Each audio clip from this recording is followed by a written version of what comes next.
মানুষ বেশি কষ্ট পাইলে অনেক সময় ভেঙে যায়, পথ হারায় ফেলে।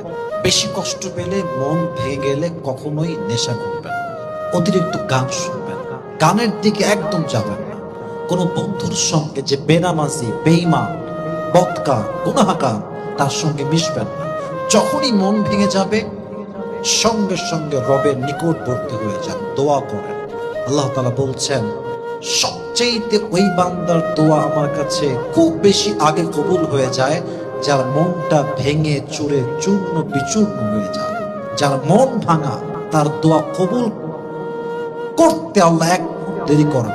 অতএব যখনই মন ভেঙে গেছে, কোনো প্যারা নেবেন না, কোনো কষ্ট নাই, just focus on your career. নিজের কাজ করে যান, হোয়াট ইউ ডু বেস্ট, যা ভালো পারেন, এবং দোয়া করেন। क्योंकि अल्लाह ताला टूटे हुए दिल की दुआ बहुत जल्द ही कबूल कर लेता है। যার মন ভাঙা, তার দোয়া আল্লাহ আগে কবুল করেন।